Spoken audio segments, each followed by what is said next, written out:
Welcome to the Bad News, where we ask difficult theological questions. The question for this episode is, did God really kill Jesus in order to save you?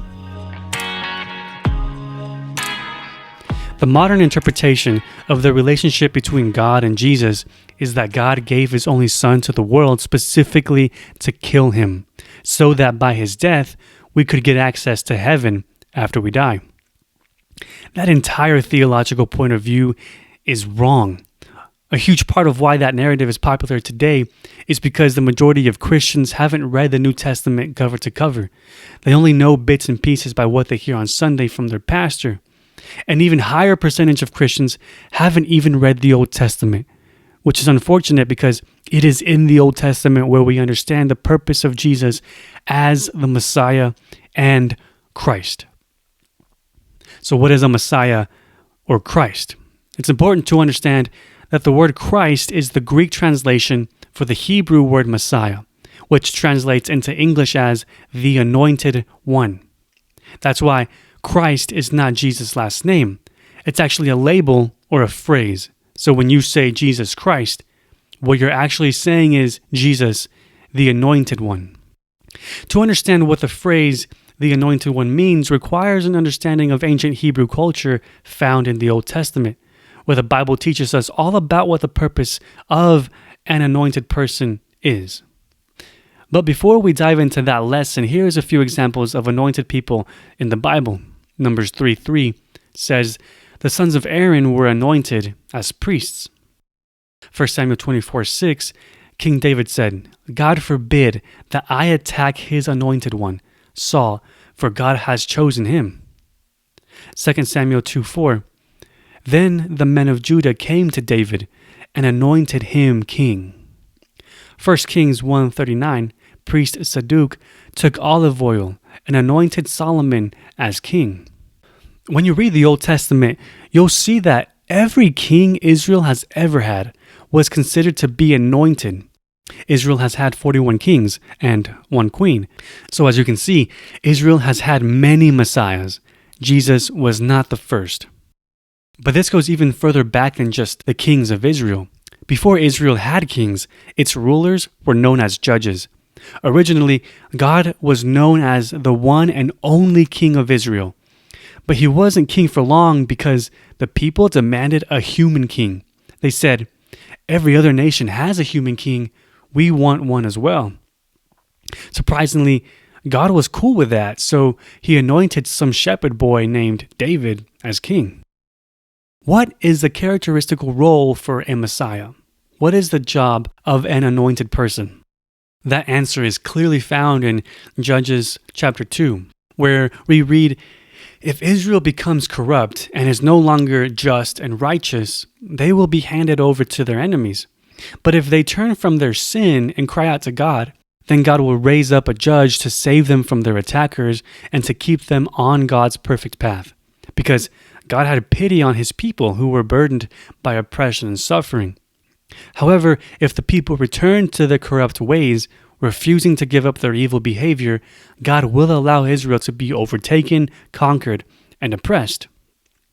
So you see, the purpose of Israel's anointed judges and kings were to defend Israel from other nations who were trying to attack them. However, they also had the responsibility to save Israel when they had found themselves to already be overtaken, exiled, and burdened by oppression and suffering. In the same way Moses saved Israel when they were under Egyptian oppression, most of Israel's anointed people also saved Israel after they had been captured and oppressed by another nation. That is the official biblical responsibility of a Messiah.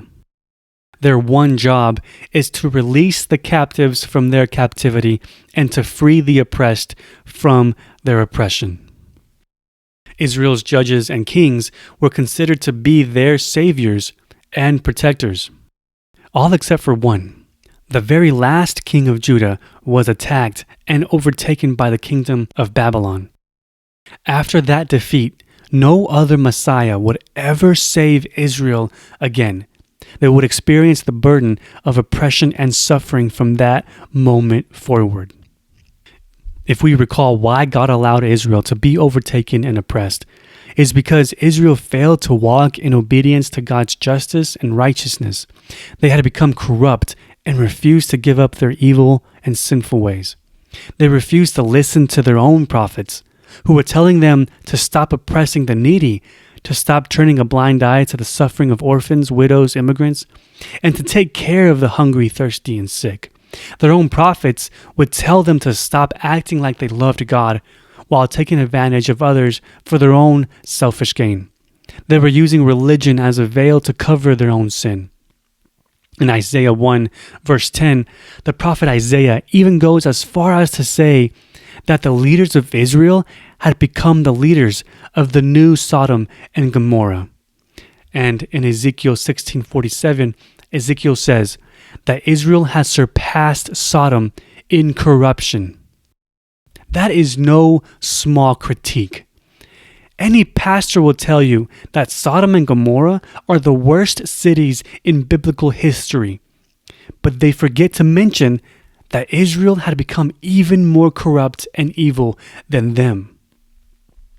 According to biblical narrative, God left Israel to perish because Israel no longer wanted to be God's chosen people. Over time, Babylon was then overtaken by Persia, who was overtaken by Greece, who was overtaken by Rome. Over 400 years after Israel's last Messiah was defeated during the reign of Rome is when the New Testament begins. This is also where the story of Jesus begins. Remember, ever since Israel no longer wanted God to be their king, God anointed specific individuals to be king and rule over Israel. Saul was technically the first king, but he did a very bad job, so God pressed the reset button and chose David instead. From that moment forward, only the descendants of King David could be the next king, which is why Matthew begins his interpretation of Jesus' gospel with a family tree, proving that Jesus is related to King David. That's important if he was going to claim that Jesus was in fact the next Messiah, or the next king of Israel who would save them from Rome, which is exactly what Matthew says when he writes in Matthew 1:18. This is how Jesus, the Messiah, was born. What Matthew is saying in that one sentence is that Jesus has come to save Israel from their oppression and suffering by Rome. Every Israelite believed and hoped that God would one day anoint another king who would go to war against Rome and overtake it and save Israel. This Savior would give them their independence back, no longer being controlled by any pagan nation. Instead, it would be ruled by another descendant of King David. But is that what the biblical narrative tells us Jesus did? No. Instead of defeating Rome, he's crucified and killed by Rome. About 40 years later, Rome completely destroyed Jerusalem, crucified hundreds of thousands of Jews, and wiped out Israel from the face of the earth. This is the defining moment that separates Jews from Christians. You see, Jews and Christians believe exactly the same thing. The only difference being, Christians believe that Jesus was in fact Israel's Messiah, even though he didn't actually save Israel. A Christian might tell a Jew, even though Jesus didn't save your people from Rome, his death saved you from hell, which you will experience after you die if you don't agree with me that Jesus' death saved you from hell. Can you see how that sounds like a total cop-out answer to a Jew? Because throughout the entire Old Testament, the one job of a Messiah was to save God's chosen people from their pain, suffering, and oppression here on earth, before they died. The whole point was to be saved from dying, not to be saved from something after you have already died. The whole point of salvation was to experience an abundant life before death, not to experience an abundant life in heaven after you have already died. At what point in the Bible does the definition of salvation transition from being saved from oppression here on earth before death to being saved from hell outside of earth after death? The truth is, the definition of salvation never changed. It means the exact same thing in the Old Testament as it does in the New, and it continues to mean the same thing today. Therefore, the purpose of Jesus as the Messiah was to save God's chosen people from their suffering and their oppression so that they could live and experience life on earth before they died, not after. If you don't believe me, I urge you to read the Bible cover to cover, Genesis to Revelation, before you completely reject that notion. So how can Jesus be considered a Messiah if he didn't finish the job, the one job he had? Well, that's because he didn't save the people everyone had thought he was going to save, which was Israel. The reason Jesus wasn't required to save Israel in order to be considered the Messiah is because Israel, as a nation as a whole, was no longer God's chosen people. Because its religious and political leaders had become as corrupt, if not more corrupt, than any of the surrounding pagan nations. In John 8:47, Jesus said to his fellow Jews, "Anyone who belongs to God obeys his commands. But since you do not obey, you do not belong to God." What Jesus is saying is just because someone was born an Israelite does not mean they were part of God's chosen people. Galatians 3:7-8 says, "The real children of Abraham, who are known as God's chosen people, are those who listen and obey God's commands. In fact, the scriptures predicted that God would even include Gentiles, those who are not descendants of Abraham, as part of God's chosen people because of their obedience. God proclaimed that good news to Abraham long ago when he said, 'All nations will be blessed through you.'" Paul understood this when he said in Romans 2:26, "If the Gentiles obey God's law, will not God declare them to be his own people?" Even Moses understood this when he was quoted in Acts 3:22, saying, "Anyone who does not walk in God's path of justice and righteousness will be completely cut off from God's chosen people." Since the nation of Israel was no longer God's chosen people, then the new Messiah had no business saving it. Because, ironically, the job of the Messiah was to now save those being oppressed by Israel.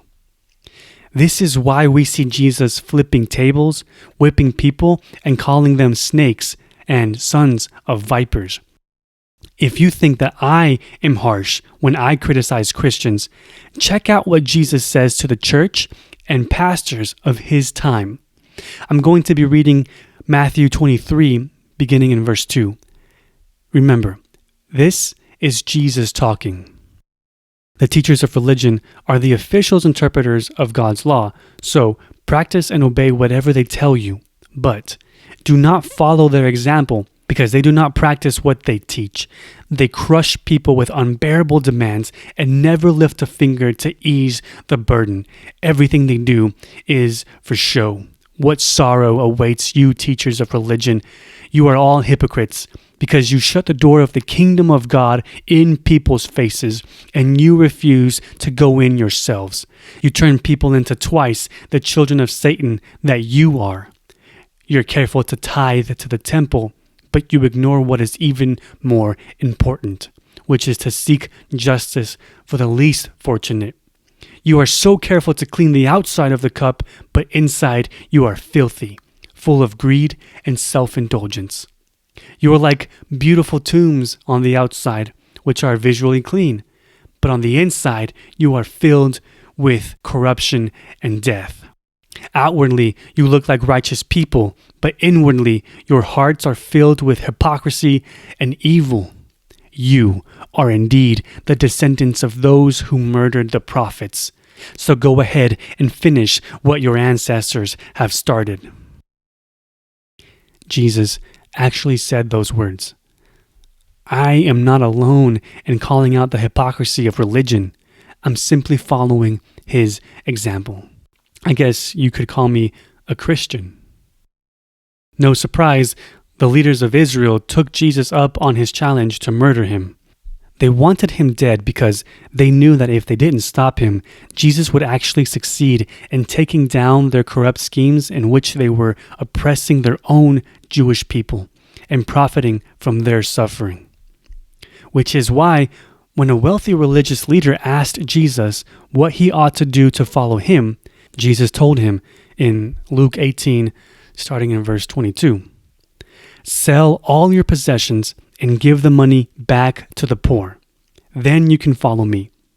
But when the man heard this, he became very sad because he was very rich. When Jesus saw his sadness, he said, "It is easier for a camel to go through the eye of a needle than for a rich person to enter the kingdom of God." You see, the greed of Israel's political and religious leaders is what made Israel lose God's blessing and the title of being God's chosen people.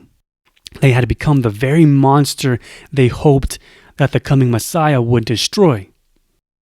So, instead of saving Israel from Rome, Jesus was anointed by God and became the Messiah in order to save the poor, the captives, and the oppressed, not only from Rome, but also from Israel itself. We know this to be true because Jesus straight up said it in Luke 4:18. God anointed me to bring good news to the poor, to proclaim that the captives will be released, that the blind will see, and that the oppressed will be set free. Then in Luke 4:28, we read, "After he said that, the leaders of Israel jumped up from their seats, mobbed him, and forced him to the edge of a cliff, intending to push him off. But Jesus was able to escape the mob." The good news that this Messiah was bringing was not at all the news that the leaders of Israel expected or wanted. They would rather kill God's anointed than for him to critique their life of wealth and luxury built on the backs of the poor. The same pastors that taught God's law wanted to murder someone just for putting God's law into practice. Do you not see the same hypocrisy in Christians, in churches, and in pastors today? Israel's leaders, pastors, and priests captured Jesus and forced a Roman governor to kill him. The governor asked them, "Is this not the king of the Jews?" And in John 19:15, the leading priests shouted back, "Crucify him. We have no king but Caesar." Israel's most holy, respected, honored, revered, and closest individuals to God shouted in public for all to hear that they have no king but Caesar, the emperor of Rome. If it had not been obvious that their loyalty was never towards God before, it's more than clear now who they truly worship. It was never the God of justice. They had always worshipped their personal god of money and greed. Even though the Roman governor had found Jesus innocent of all charges, he had Jesus crucified anyways, because Israel's rich and powerful demanded it. People stood by helplessly and watched as this great injustice played out. The people who watched include people who were no longer hungry because they had been fed by Jesus. People who were no longer thirsty because they had been given a drink. People who were no longer sick because they had been healed. People who were no longer naked because they had been given clothing. No longer in prison because they had been given justice. No longer strangers because they were welcomed home. No longer marginalized because they were accepted. No longer orphans because they were given a family. No longer captives because they were released. No longer oppressed because they were set free. No longer lost because they were found. People who were no longer dead because they were given a new life. All those people had already been saved by Jesus before he was even crucified. Don't you understand? God didn't kill Jesus. God gave him to us. God's alleged chosen people killed Jesus. Religion killed Jesus. Greed killed Jesus. But that isn't even the whole story. Every single privileged individual who watched silently as a tied up, unarmed, dark-skinned man was wrongfully killed in the first degree is just as responsible and accountable for his death. Every single person who turned a blind eye to the injustice committed to him is just as guilty. Every single person who did not speak up and criticize the corruption within the church and the state was 100% at fault for his death. And if you haven't already noticed, I'm not just talking about Jesus' crucifixion. Every time you ignore the injustice and the suffering of your brothers and your sisters, you are crucifying Christ over and over again.